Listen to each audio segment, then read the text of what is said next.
Sarah Martinez had always believed in standing up for what was right, even when everyone else disagreed. The 4-year-old public defender had built her reputation on taking cases that other lawyers avoided. She worked in a small courthouse in Riverside County, California, where most days brought the usual mix of petty crimes and domestic disputes. Nothing had prepared her for the case that would change everything. It was a Tuesday morning in late September when the courthouse buzzed with unusual tension. Word had spread quickly that Marcus Blade Thompson, a member of the notorious Devil's Disciples motorcycle club, was being brought in on serious charges. The prosecution claimed he had been involved in a brutal assault outside a downtown bar, leaving 2 men hospitalized. The local media had already painted him as a dangerous criminal, and public opinion was firmly against him. Sarah first saw Marcus when he was led into the courtroom in shackles. He was a massive man, covered in tattoos that told stories of a life lived on the edges of society. His long hair was pulled back, and his beard was streaked with gray. Despite his intimidating appearance, something in his eyes caught Sarah's attention. She had learned to read people during her 10 years as a public defender, and what she saw wasn't the cold stare of a hardened criminal. Instead, she noticed something that looked almost like resignation mixed with a quiet dignity. The case seemed straightforward at first glance. 2 witnesses claimed they saw Marcus attacking the victims outside Mickey's Tavern around midnight.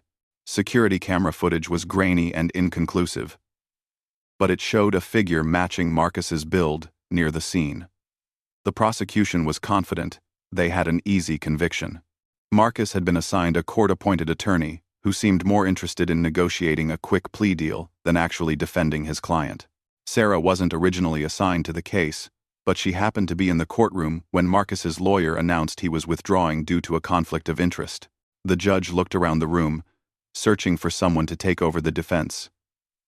Most of the other attorneys suddenly found their paperwork very interesting, avoiding eye contact. Sarah had seen this before. Cases involving motorcycle club members were career killers in a conservative county where being tough on crime was the only way to get reelected. Without fully understanding why, Sarah stood up. "Your Honor, I'll represent Mr. Thompson." The words came out before she could stop herself. The courtroom fell silent. Even Marcus looked surprised, turning to study this petite woman with shoulder-length black hair who had just volunteered to defend him. Judge Harrison raised an eyebrow. "Miss Martinez, are you certain? This is a serious case with significant media attention." Sarah nodded firmly. "I'm prepared to provide Mr. Thompson with a vigorous defense, Your Honor." The judge scheduled the next hearing for the following week and adjourned the court. As the courtroom cleared, Sarah approached Marcus before he was led away. "Mr. Thompson, I'm Sarah Martinez. I'll be your attorney." Marcus studied her for a long moment before speaking in a voice rougher than she expected. "Lady, you don't know what you're getting into. Nobody wants to help someone like me." Sarah met his gaze steadily. "Everyone deserves a proper defense. That's how our system works." Over the next few days, Sarah threw herself into preparing for the case. She visited the scene of the alleged crime, interviewed potential witnesses, and studied every piece of evidence the prosecution had provided. The more she investigated, the more questions arose about the case against Marcus. The 2 witnesses had given statements that didn't quite match up. One claimed the attack happened at 11:45 p.m., while the other insisted it was after midnight. Their descriptions of the attacker's clothing also differed in significant details. Sarah discovered that both witnesses had been drinking heavily that night and had previous run-ins with motorcycle club members. Their credibility was questionable at best. The security footage was even more problematic. While it did show a large figure near the scene, the image quality was so poor that identifying specific features was impossible. Sarah found it interesting that the camera had been malfunctioning for weeks, producing consistently poor quality video. She began to suspect that someone might have deliberately damaged it. During her investigation, Sarah learned more about Marcus himself. Contrary to his fearsome reputation, he worked as a mechanic at a local garage and had been supporting his elderly mother since his father's death 5 years earlier. His criminal record showed only minor infractions from his younger days, nothing violent or serious. The garage owner, Tony Ramirez, spoke highly of Marcus's work ethic and reliability. Sarah also discovered that Marcus had been at the tavern that night, but he claimed he had left hours before the assault took place. He said he had been home by 10 p.m., watching television with his mother. His mother confirmed this alibi, though Sarah knew prosecutors would dismiss her testimony as biased. The real breakthrough came when Sarah spoke with Emma Rodriguez, a waitress at Mickey's Tavern who hadn't been interviewed by police. Emma remembered serving Marcus earlier in the evening and was certain he had left before 10 p.m. She also recalled seeing the actual fight, which she said involved several men, none of whom looked like Marcus. Emma had been too frightened to come forward initially, worried about getting involved in something dangerous. As Sarah prepared her defense strategy, she began receiving anonymous phone calls, warning her to drop the case. The messages were always the same. "Stop defending that biker trash, or you'll regret it." Sarah reported the calls to police, but they seemed more annoyed than concerned about her safety. The pressure mounted from other directions as well. Sarah's supervisor at the public defender's office called her into his office to express concerns about the case. "Sarah, I admire your dedication, but this case is getting a lot of attention. Maybe it would be better if someone with more experience handled it." Sarah, politely, but firmly, declined to step down. Local newspapers ran articles questioning why a public defender was working so hard to defend a known criminal. The headlines were sensational and one-sided, painting Marcus as guilty before the trial even began. Sarah found herself becoming the target of criticism for doing exactly what the legal system required her to do. Despite the mounting pressure, Sarah continued building her defense.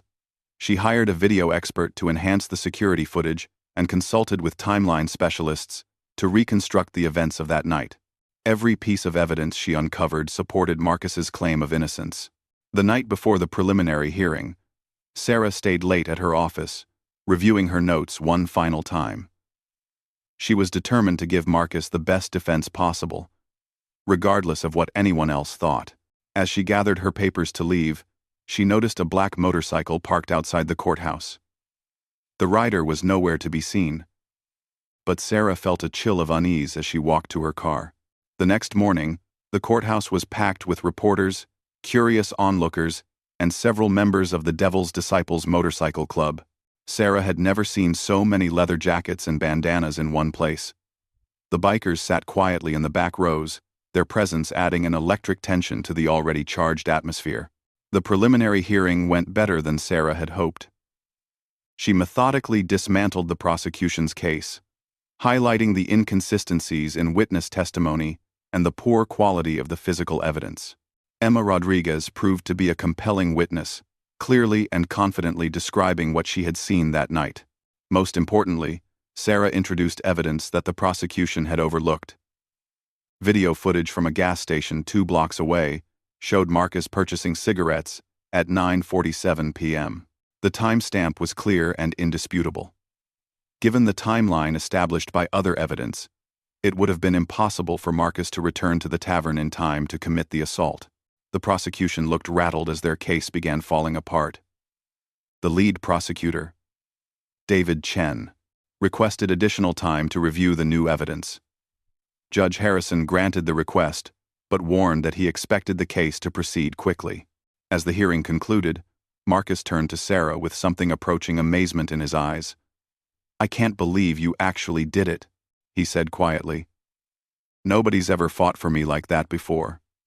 Sarah smiled and reminded him that they still had work to do, but she felt confident about their chances. As Sarah packed up her materials, she noticed several Devil's Disciples members approaching. Her heart rate quickened, but their leader, a grizzled man with gray hair and kind eyes, simply extended his hand. "Ma'am, I'm Diesel, president of the local chapter. What you did in there today, that took real courage. Marcus is a good man, and you proved it to everyone." Sarah shook his hand, surprised by his genuine gratitude. "I was just doing my job," she replied. Diesel smiled and shook his head. No, ma'am. You went way beyond that. Not many people would have stood up for one of us, the way you did today. As Sarah left the courthouse, she felt a mixture of satisfaction and relief. She had successfully challenged the prosecution's weak case and given Marcus a real chance at freedom. The evidence was on their side, and she was confident that justice would prevail. Walking to her car, Sarah noticed the same black motorcycle from the night before. This time, the rider was standing beside it, watching her. He nodded respectfully as she passed, and Sarah realized it was one of Marcus's friends, probably keeping an eye on things. She waved back, feeling oddly comforted by their protective presence. That evening, Sarah called her sister in Los Angeles to tell her about the case. You defended a Hell's Angel? Her sister asked incredulously. Sarah, are you crazy? Those people are dangerous.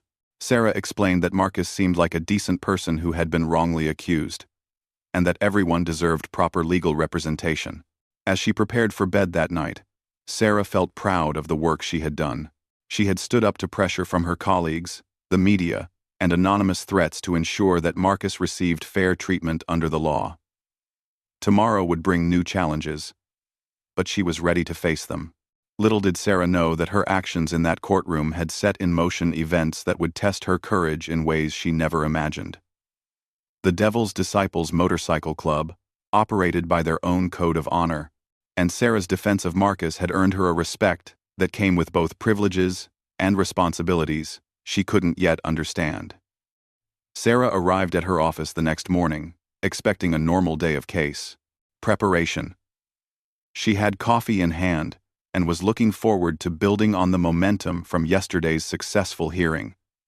The security guard at the building entrance, usually friendly and talkative, seemed nervous and kept glancing toward the street. Everything all right, George? Sarah asked as she badged in. The older man shifted uncomfortably. Miss Martinez, there's been some unusual activity this morning. Lots of motorcycles in the area. Might want to be extra careful today. Sarah thanked him for the warning but didn't think much of it. Bikers were common enough in Riverside County. Taking the elevator to the third floor, Sarah noticed the hallway was quieter than usual. The public defender's office typically buzzed with activity by 8 a.m., but today felt different. As she approached her office door, she saw her colleague Janet standing near the reception desk with a concerned expression. Sarah, thank goodness you're here, Janet said, rushing over. You need to know what's happening outside. She led Sarah to the window, overlooking the courthouse square. What Sarah saw made her stop breathing for a moment. The entire square was filled with motorcycles. Dozens of them, maybe more than 100, parked in neat rows, like a military formation. Men and women in leather jackets moved around the bikes, some sitting on benches, others standing in groups talking quietly. The Devil's Disciples insignia was visible everywhere, along with patches from other motorcycle clubs Sarah didn't recognize. They started arriving around 6 this morning, Janet explained, her voice tight with worry. The police have been watching from a distance, but nobody's done anything wrong. They're just waiting. Sarah stared at the scene below, her mind racing to understand what was happening. Her supervisor, Robert Kim, appeared at her shoulder. Sarah, we need to talk. Now. His tone was grim as he led her to his office and closed the door. Do you have any idea what you've started? There are over 200 bikers out there, and they're asking for you. Sarah sank into a chair, feeling overwhelmed. Asking for me? What do you mean? Robert ran his hands through his hair, clearly stressed. Diesel Morrison, the chapter president, came to the front desk an hour ago. He was polite but firm. He wants to speak with you personally. Sarah, this is way beyond anything we've dealt with before. Looking out Robert's window, Sarah could see the organized gathering more clearly. Despite their intimidating appearance, the bikers weren't causing any trouble. They weren't blocking traffic or disturbing anyone. They simply waited with military-like discipline. Police officers stood at the edges of the square, but there was no tension or confrontation. What do they want?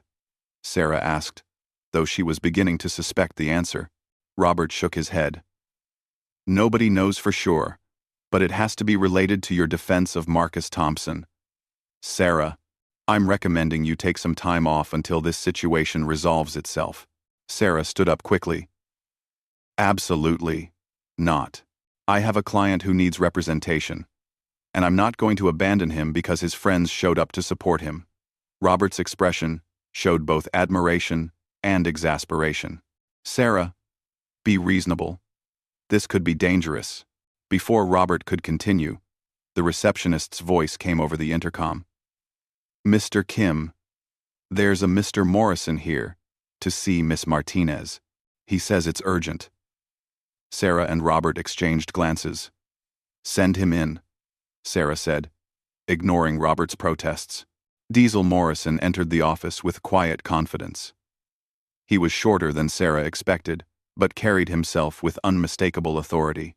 His graying beard was neatly trimmed, and his leather vest displayed numerous patches indicating his rank and years of service. Despite his intimidating appearance, his eyes were intelligent and respectful.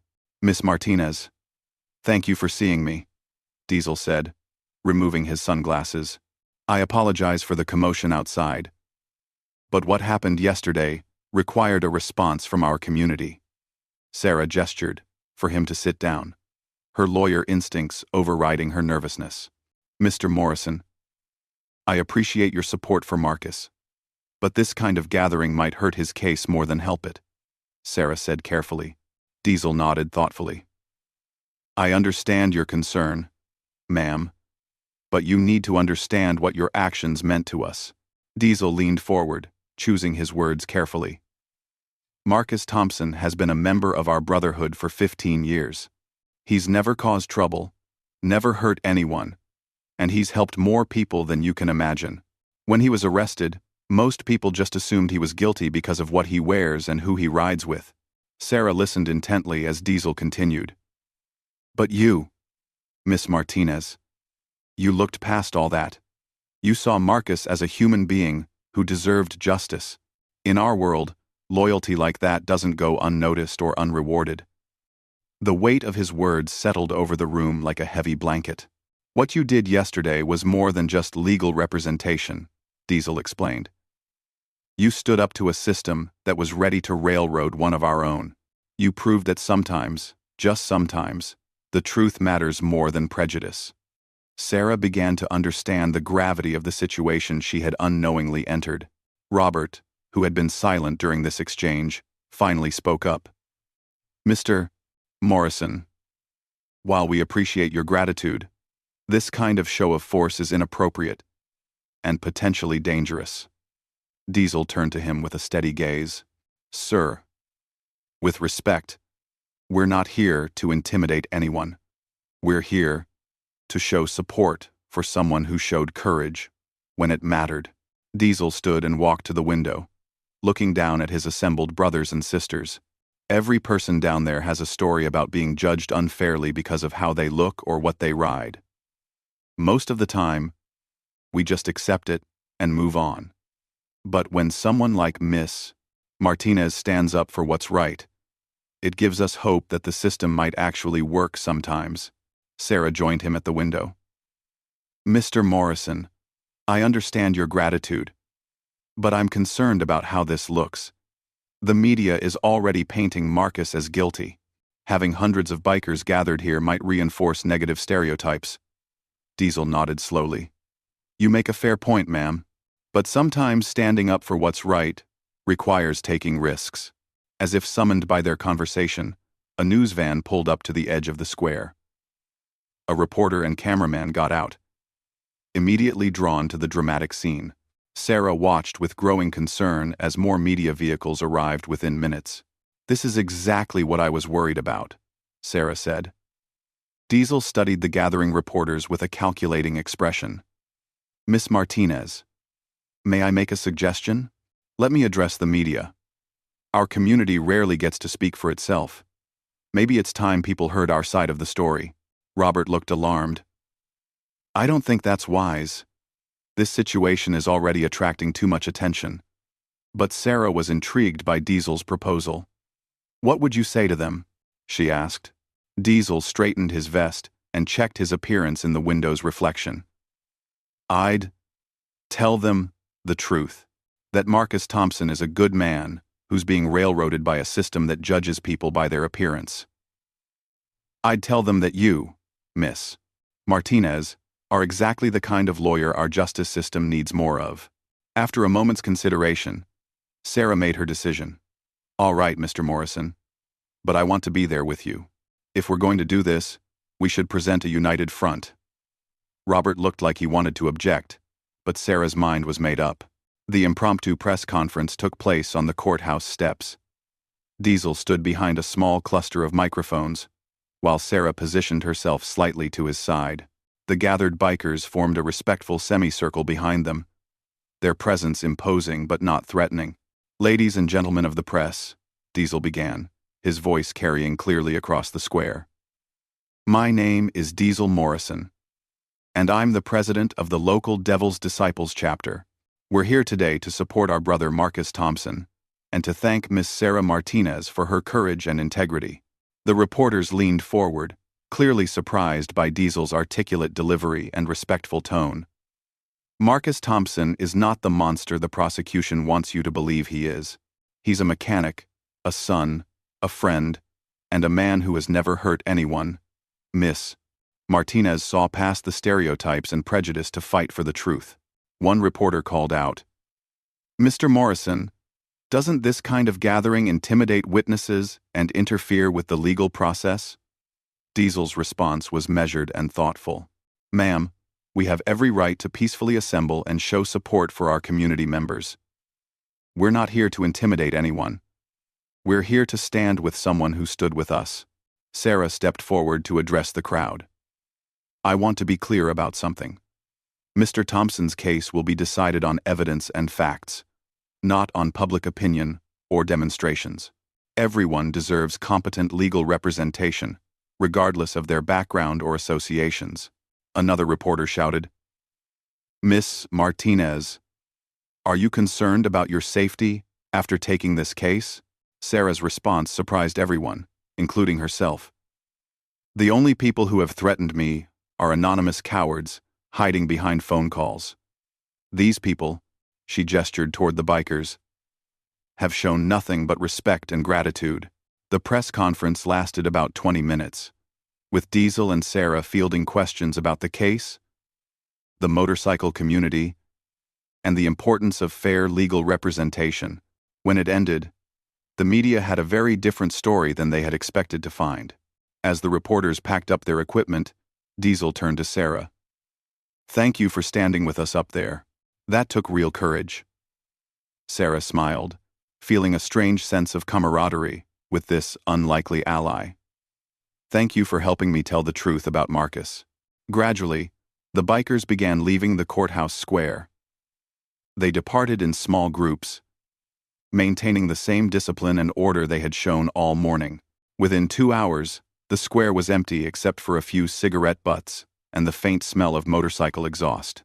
Back in her office, Sarah found dozens of voicemail messages and emails. Some were supportive, praising her for standing up for justice. Others were critical, accusing her of enabling criminals. The most surprising messages came from other lawyers around the state, expressing admiration for her courage and skill. One message particularly caught her attention. It was from a prominent defense attorney in Los Angeles who had been following the case. "Miss Martinez, your handling of the Thompson case has been exemplary. If you ever consider leaving the public defender's office, please call me. We need lawyers like you in private practice." As the day ended, Sarah reflected on the extraordinary events that had unfolded. She had started the morning expecting routine case preparation, and instead found herself at the center of a media storm. The support from the motorcycle community was both humbling and empowering, but it also brought responsibilities she was still learning to understand. That evening, Marcus called her from jail. "Sarah, I saw the news coverage. I can't believe Diesel and the others came out like that. They put themselves on the line for me. And it was all because of what you did in court." His voice was thick with emotion. "Marcus, we still have work to do," Sarah reminded him. "The preliminary hearing went well, but we need to prepare for trial." Marcus was quiet for a moment before responding. "Sarah, whatever happens, I want you to know that you've already given me something I never thought I'd have again: hope." As Sarah prepared for bed that night, she realized that her life had fundamentally changed. She had become a symbol of something larger, a reminder that the justice system could work when people had the courage to make it work. The events of the day had also taught her something important about the motorcycle community. Behind the leather jackets and intimidating appearances were people who valued loyalty, honor, and justice. They had shown her more respect and gratitude than she had received from many colleagues in her own profession. Tomorrow would bring new challenges as the case moved toward trial. The media attention had raised the stakes considerably, and Sarah knew that both she and Marcus were under intense scrutiny. But she also knew they had something powerful on their side: the truth, and a community of people willing to stand up for it. The trial of Marcus Thompson began 3 weeks after the courthouse gathering, and the atmosphere was electric with anticipation. National media outlets had picked up the story, framing it as a battle between justice and prejudice. Sarah had spent every waking hour preparing, knowing that this case would likely define her career. The courtroom was packed to capacity. Judge Harrison had imposed strict security measures, but he allowed the proceedings to continue in public view. Devil's Disciples members filled several rows, their presence a constant reminder of the stakes involved. Sarah noticed that they dressed more conservatively for court, wearing clean jeans and button-down shirts instead of their usual leather vests. Prosecutor David Chen had clearly felt the pressure from the media attention. He had brought in additional resources and seemed determined to prove that public opinion wouldn't influence his pursuit of justice. During his opening statement, Chen painted Marcus as a dangerous criminal, hiding behind a carefully crafted facade of respectability. "Ladies and gentlemen of the jury," Chen began, "the defendant wants you to believe he's just a simple mechanic who happened to be in the wrong place at the wrong time. But Marcus Thompson is a member of a criminal organization with a long history of violence. Don't be fooled by his lawyer's theatrics or the intimidation tactics of his associates." Sarah felt her jaw clench at the unfair characterization, but she maintained her composure. When her turn came, she approached the jury with quiet confidence. "Members of the jury, this case is about one simple thing: the truth. The prosecution wants you to convict Marcus Thompson not for what he did, but for who he associates with. That's not justice. That's prejudice." She outlined her defense strategy methodically, explaining how the prosecution's case relied on unreliable witnesses and flawed evidence. "By the end of this trial, you'll see that Marcus Thompson was nowhere near Mickey's Tavern when this assault occurred. You'll see that he's being prosecuted not for his actions, but for his appearance and his lifestyle choices." The prosecution's case unfolded exactly as Sarah expected. The two witnesses gave testimony that contradicted their previous statements in several key details. Under cross-examination, Sarah exposed their histories of alcohol abuse and their previous negative encounters with motorcycle club members. Both admitted they had been drinking heavily on the night in question. The security footage proved even more problematic for the prosecution. When enhanced by Sarah's video expert, it clearly showed that the figure in the video was significantly taller than Marcus. The expert testified that the person in the footage was at least 6 inches taller than the defendant, making identification impossible. Sarah's most powerful moment came when she presented the gas station surveillance video. The timestamp was clear and indisputable: Marcus Thompson purchasing cigarettes at 9:47 p.m., miles away from Mickey's Tavern. The prosecution had no explanation for how Marcus could have traveled back to the tavern, committed an assault, and disappeared without leaving any trace. Emma Rodriguez, the tavern waitress, proved to be an exceptional witness. She clearly remembered serving Marcus earlier in the evening and was certain he had left before 10 p.m. More importantly, she described seeing the actual assault, which involved 3 men she had never seen before. Her description of the attackers bore no resemblance to Marcus. The prosecution's case continued to crumble when Sarah introduced phone records showing that Marcus had called his mother at 10:15 p.m. from his home landline. His mother testified that they had spoken for nearly 20 minutes about his plans to visit her the following day. The prosecution couldn't explain how Marcus could have been in two places at once. Perhaps the most compelling testimony came from Tony Ramirez, Marcus's employer. Tony described Marcus as his most reliable employee, someone who had never missed work and had never shown any signs of violence. In 5 years, I've never seen Marcus raise his voice to anyone, Tony testified. He's the kind of man who stops to help strangers change flat tires. As the trial progressed, Sarah noticed a change in the courtroom atmosphere. The jury members seemed increasingly skeptical of the prosecution's case. Even some of the reporters who had initially portrayed Marcus negatively began writing more balanced articles about the proceedings. The turning point came when Sarah called Dr. Patricia Williams, a forensic psychologist who had evaluated Marcus. Dr. Williams testified that psychological testing showed no indicators of violent tendencies or antisocial behavior. In my professional opinion, she stated, Mr. Thompson presents no risk of violence and shows strong indicators of empathy and community attachment. During the prosecution's rebuttal, Chen attempted to shift focus back to Marcus's association with the Devil's Disciples. He called a police detective who testified about the club's alleged criminal activities. Sarah's objections were sustained repeatedly as the testimony ventured into speculation and hearsay. On cross-examination, Sarah demolished the detective's credibility. She established that he had no specific knowledge of Marcus's activities and that his opinions were based on generalized prejudices about motorcycle clubs. Detective Morrison, Sarah asked, have you ever personally witnessed Mr. Thompson commit any crime? No, the detective admitted reluctantly. Have you ever received a credible report of Mr. Thompson committing a crime? No. Then your testimony is based entirely on his association with other people. Is that correct? Well, yes, but... Thank you, Detective. No further questions. The prosecution rested their case after 4 days of testimony. But Sarah could see the doubt in the jurors' faces. Chen's closing argument was passionate but desperate, asking the jury to convict based on suspicion rather than evidence. Don't let this defendant hide behind legal technicalities and clever lawyering, he pleaded. Sarah's closing argument was masterful. She methodically reviewed every piece of evidence, highlighting the prosecution's failures and inconsistencies. Members of the jury, the prosecution has asked you to convict Marcus Thompson not because they've proven he committed this crime, but because they don't like his lifestyle. That's not how our justice system works. She addressed the elephant in the room directly.